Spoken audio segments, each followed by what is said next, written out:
Oi, chamo-me Sofia, sou portuguesa e moro aqui na Suíça. E hoje eu vou fazer um vídeo diferente. Eu vou falar sobre várias questões daqui da Suíça. Se você está interessado, fique aí ligado e vamos lá agora ao vídeo.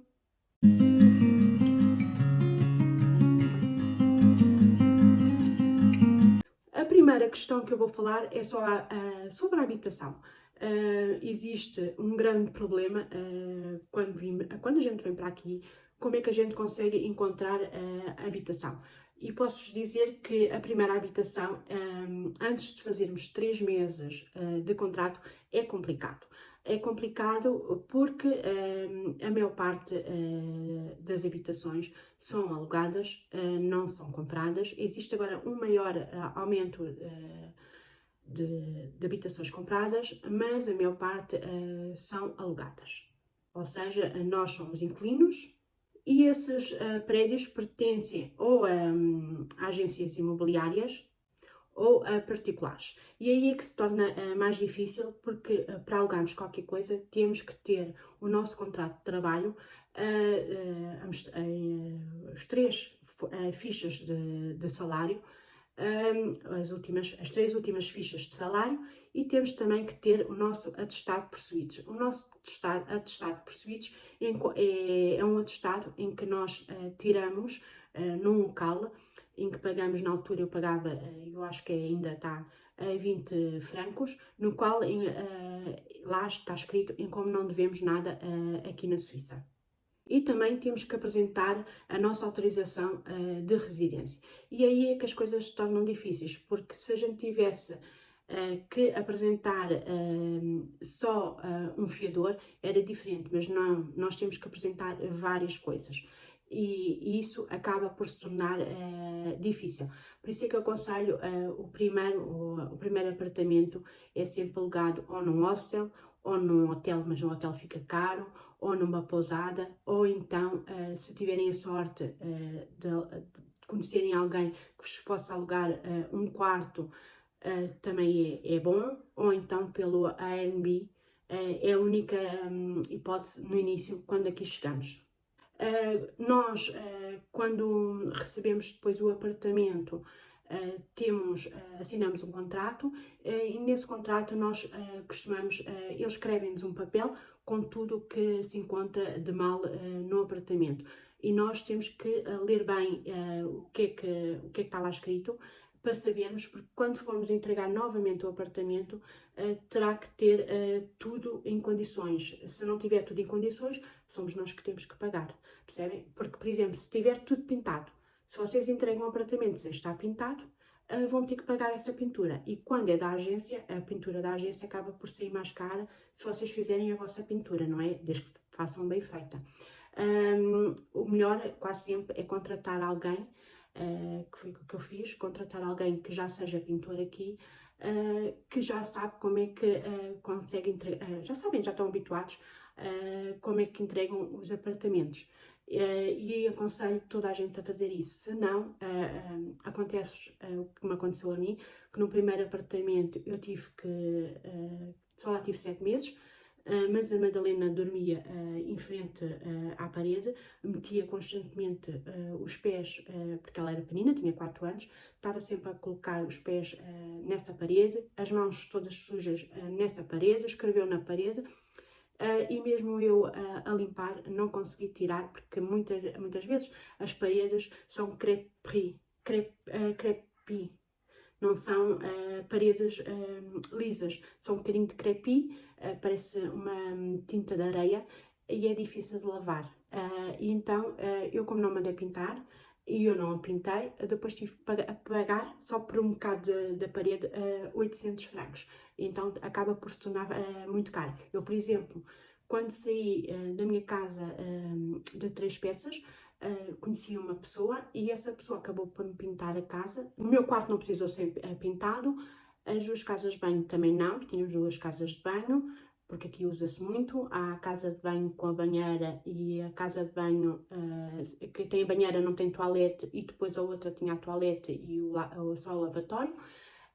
Essas duas casas de banho não foram precisas de ser pintadas, mas depois a cozinha também não, mas depois o quarto e a sala precisou e o corredor também.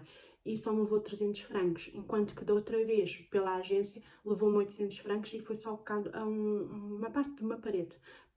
Torna-se mais caro, por isso vocês tenham muita atenção em relação a isso. Também dizem as agências imobiliárias, dizem que quando nós queremos sair de um apartamento para ir depois para outro, não é? E temos que sair daquele apartamento, temos que arranjar alguém para ficar naquele apartamento se o nosso contrato ainda estiver em vigor, não é? Porque nós podemos fazer um contrato. Há contratos, há agências que fazem contratos de 1 ano, há agências que fazem contratos de 5 anos, então temos que ter atenção em relação a isso. O meu contrato na altura, da primeira casa era de 1 ano, da segunda casa era de 5 anos e eu ainda não tinha terminado, faltava-me 1 ano para terminar e tinha que arranjar alguém. Na altura disseram-me que tinha que arranjar 3 pessoas que tivessem condições para alugar a casa, no qual é mentira. Nós só temos que arranjar uma pessoa. Por acaso, a minha filha mais velha, que tinha, na escola eles estudam um bocado isso, e a minha filha mais velha elucidou-me e disse-me que era só uma pessoa. E eu, há pouco tempo, num almoço, lá no trabalho, a minha chefe acabou por dizer que é verdade, porque havia uma colega minha que a agência também estava-lhe a dizer que tinha que arranjar 3 pessoas, e a minha colega disse-lhe, não, as agências dizem isso, mas é mentira, porque vocês só têm que arranjar uma pessoa. Desde que uma pessoa tenha condições para alugar o apartamento, eles têm que aceitar. Depois, se não aceitarem, é um problema deles. Quando acontece algum problema entre o proprietário e a agência imobiliária, que às vezes acontece, por exemplo, nós alugamos um apartamento, eles têm que ter tudo em condições, não é? Imaginem que o fogão não funciona, a gente telefona e diz que o fogão não funciona e eles não resolvem o problema. Isso já é uma parte que fica em litígio. Se acontecer isso, existe uma associação de inquilinos. Ou, que também por direito podemos fazer, se houver um problema de litígio entre nós que alugamos o apartamento e a agência, o que nós podemos, a agência ou um particular, porque também existem pessoas que alugam aos particulares, se eles não puserem, se houver algum problema com o apartamento e eles não resolverem, nós podemos falar com a comuna depois nós colocamos o valor do dinheiro que devíamos pagar todos os meses numa conta, mas não damos diretamente ao proprietário, para obrigar a fazer obras ou fazer alguma coisa que necessite de fazer no apartamento. Ou então, também temos esta associação que eu vou falar. A associação chama-se ASLOCA, é uma associação suíça de locatários e pode ajudar a vender os seus direitos. Eu vou deixar na descrição algumas moradas de algumas zonas onde existe essa associação. Mas é uma questão de vocês também irem ao Google e procurarem essa associação e se ela se encontra no cantão onde vocês moram. Na Suíça, eles utilizam muito a separação dos lixos. Eu sei que em Portugal também existe, mas aqui nós separamos muito. Se for na zona de Lausanne e nas grandes cidades, a maior parte dos prédios, na parte de baixo, tem quase sempre contentores em que mete o lixo normal e o lixo normal é colocado em sacos no qual pagamos esses sacos. Por exemplo, aqui no cantão de Vaud, na zona onde eu moro, são sacos brancos, mas, por exemplo, em Moudon são sacos cinzentos que eles pagam e noutros cantões são diferentes. Por isso, tenham atenção, cada comuna, a cor do saco pode ser diferente e quase sempre por 35, um saco de 35 litros custa 19,95 e traz 10 sacos. Depois, também, nesses prédios existem esses contentores em que quase sempre tem o contentor do papelão, que é papelão e papéis, depois tem o contentor dos vidros e depois pode acontecer, também tem muitas vezes o contentor para colocar o lixo orgânico e também depois existe, pode não estar logo, mas pode estar muito perto, um contentor para pôr roupas ou então também para pôr pilhas. Ou então, como eu na zona onde eu moro, eu tenho que ir, que eu chamo a Jetterie, que é existe um sítio onde eu coloco, uh, existem os contentores que eu tenho que ir de carro para colocar o lixo normal, mas depois não tenho aqui, na zona onde eu moro, não tenho lixo orgânico. Tenho que colocar tudo no mesmo saco, mas depois para o papelão, para os papéis, para o vidro branco, vidro castanho, para as pilhas, tudo isso e para a roupa, tenho uma zona em que está sempre com 2 a 3 pessoas a vigiar e tem vários contentores enormes. Aí também os eletrodomésticos, também a madeira, também colocada nesses contentores, são os contentores enormes no qual a gente coloca todo esse material. Existem algumas comunas que aceitam plásticos, existem outras comunas, como a minha, que não aceitam plástico. Nós só podemos fazer, na minha comuna, por exemplo, só posso dividir o papelão, o papel, o vidro, a madeira, o vidro castanho, o vidro branco, o verde. Depois também tenho para colocar tudo o que é metal e eletrodomésticos, garrafas, PETs, garrafas de plástico e pilhas. E óleo, também tenho sítio para colocar o óleo. Mas depois existem outras, por exemplo, o do meu filho já aceita o plástico, o meu não aceita. Por isso tudo difere conforme as comunas. Por exemplo, na minha comuna eu tenho que pagar por cada habitante que vive aqui na casa, a partir dos 18 anos. A Madalena não paga porque ainda não tem 18 anos, mas por cada habitante, para mim, para o meu marido e para a minha filha, tive que pagar 180 francos, 60 por cada habitante que vive aqui para fazer a triagem. Esse pagamento é todos os anos. Uma das coisas que eu também vou explicar é dos impostos, mas isso eu dos impostos eu vou fazer um vídeo só sobre isso. Agora também vou falar sobre o envio de dinheiro para o estrangeiro.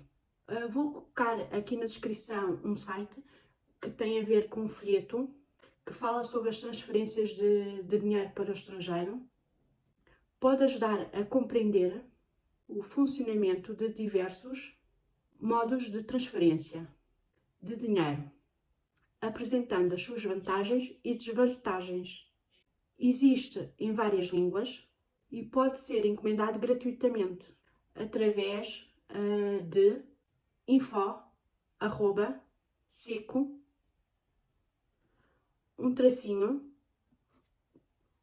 cooperação.ch. Eu depois vou deixar aqui na descrição tudo. O site deles e também isto escrito.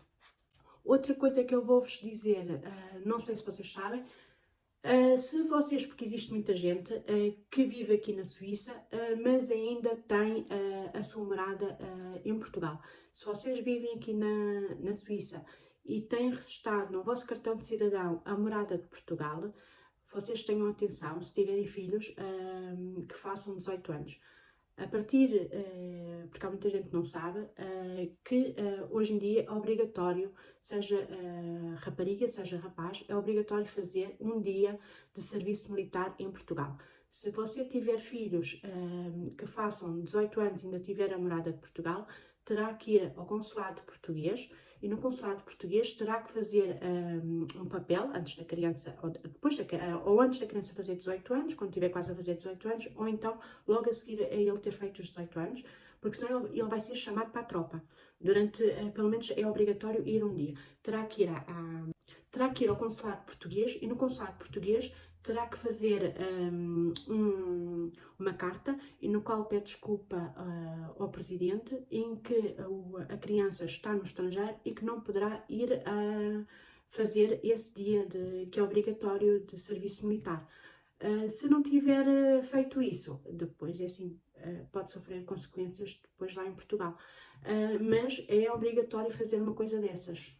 Direito a voto. Direito a voto, todas as pessoas que tiverem mais de 18 anos e tiverem residência na Suíça há pelo menos 10 anos e pelo menos 3 anos de residência na mesma comuna, pode participar nas eleições e votações a nível comunal. Para quem gosta muito de ler, tem em Renan uma biblioteca, que eu vou deixar também aqui na descrição o nome dessa biblioteca e também a morada. Esta biblioteca foi criada em 1988 por um grupo de pessoas de origens diferentes e de professores preocupados em oferecer às pessoas que moram na região livros na sua língua materna.